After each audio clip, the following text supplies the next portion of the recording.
Ugonjwa kama wa kutapika damu, chanzo cha kwanza kikubwa kabisa ni maradhi ya ini. Wagonjwa wengi wenye maradhi ya ini wanapata tatizo la kutapika damu.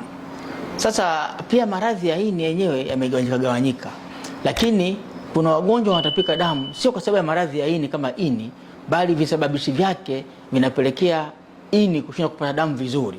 Kwa mfano, nikupe mfano, kule kanda ya Ziwa watu wanaugua vichocho na maeneo mbalimbali ambayo yenye maziwa. Wakiugua vile vichocho vinapelekea kuweka makovu kwenye mishipa ya damu ya kwenye ini. Yale makovu yanazuia damu kusambaa vizuri kwenye ini. Damu inarudi.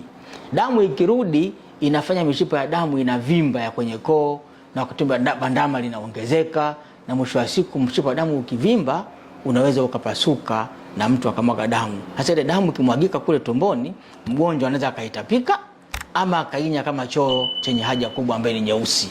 Kwa hiyo yote hii ni damu ambayo inavuja. Kwa hiyo vyanzo hasa viko vingi, lakini kuna watu wanatapika damu kwa sababu ya matumizi ya madawa ya maumivu.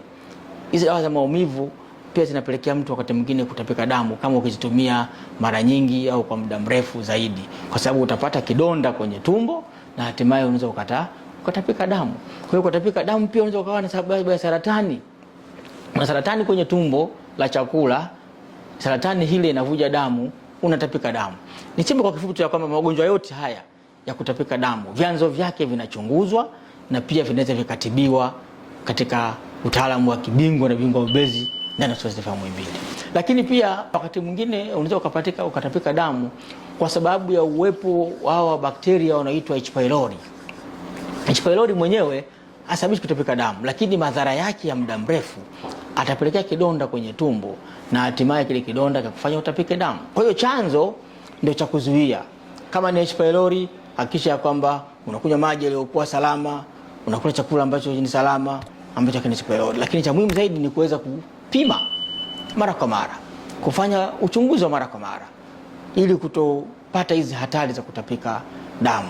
Kwa sababu kidonda cha tumbo kabla hakijakuwa kidonda kina hatua kinapitia. Maumivu tu ya tumbo usidharau. Tumbo langu linaniuma linawaka moto, usidharau. Fanya uchunguzi uweze kuzuia tatizo kabla halijakuwa kubwa. Kama ni uvuvi, uwe ni uvuvi ambao ni salama, ili mtu wakati anakwenda kuvua asipate contamination, asipate uambukizo wa ile wale wadudu wanaosababisha hizo hali kwenye maini. Lakini kama ni kulima mpunga, basi mtu avae zana za kulima mpunga ambazo zitamfanya asipate moja kwa moja maambukizi ya vile vyanzo kwenye ngozi yake. Kwa hiyo ni ngumu, lakini maradhi kama vile ya vidonda vya tumbo ambavyo mtu anaweza akapata kwa sababu ya kidonda cha tumbo, alikula kidonge cha maumivu kwa muda mrefu akapata ugonjwa wa kutapika damu.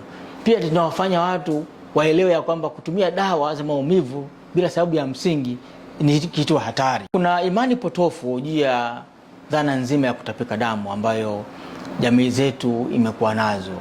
Wako wanaoamini kwamba kutapika damu ni ugonjwa wa kurithi. Wako wanaamini kwamba kutapika damu utakuwa umerogwa. Kuna ambao wanaamini ukoo fulani ndio ugonjwa wao wa kutapika damu. Sasa hizi imani zinakuja kwa sababu zipo katika eneo fulani, ama matatizo yapo katika eneo fulani, na kwa sababu eneo hilo ndio linakumbwa sana, wanahisi ya kwamba pengine kuna uhusiano wote aidha wa kifamilia au uhusiano wote wa kurithi au kutoka kama hivyo.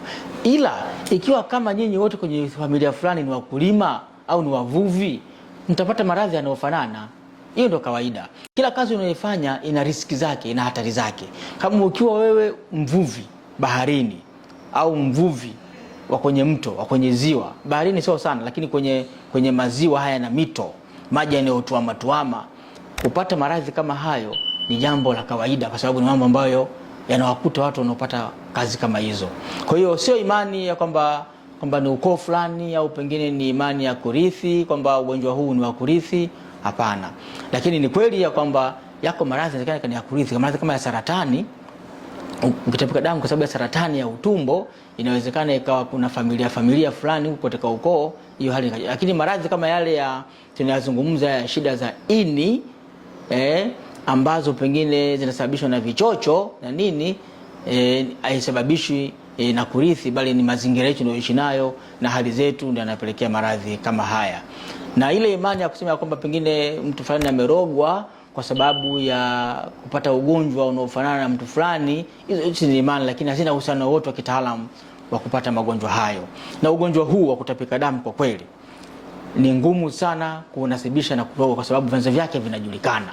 Ukiepuka hivyo vyanzo, kutapika damu kunakuwa hakupo. Cha muhimu, watu wakipata maradhi hayo kukimbilia hospitali, au wakiona dalili kama hizo kukimbilia hospitali kupata huduma za vipimo na uchunguzi, na hii itazuia madhara ya kutapika damu, na itazuia vifo vinavyosababishi kutapika damu, na itazuia pia hata mateso ambayo wanayapata kwa sababu ya kutapika damu. Kwenye kitengo chetu kile cha magonjwa ya mfumo wa chakula na ini kimepata mabadiliko makubwa kuelekea ubobezi wa kutoa shughuli hizi za kuwahudumia Watanzania. Yako magonjwa au yako maradhi ambayo miaka ya nyuma yalikuwa yanapelekwa nje ya nchi kwa ajili ya kupata matibabu, lakini kitengo chetu tumejitahidi kufanya mambo mengi katika nchi yetu, na wagonjwa tunawapokea kutoka maeneo mbalimbali ya Tanzania wanakuja katika taifa ya Muhimbili kupata hizo huduma. Na magonjwa hayo yalikuwa yanahusisha uwekaji wa vifaa maalumu kwa ajili ya kumfanya mgonjwa aweze kula chakula. Ilifika wakati mgonjwa ambaye mwenye saratani ya koo hawezi kula chakula vizuri, vifaa vile vilikuwa mtu aweze kuwekewa ni mpaka aende nje ya nchi. Sasa hivi nawekewa hapa hapa Tanzania, na mtu anaweza akala chakula chake vizuri na maisha yakaendelea. Yako maradhi ambayo wagonjwa walikuwa wanatapika damu, hapo nyuma walikuwa wagonjwa wakitapika damu kwa sababu aidha vidonda vya tumbo au mishipa ya damu iliyokuwa kivuja damu, walikuwa wanapelekwa nje ya nchi na wakati mwingine kupoteza maisha kabla hata kupelekwa.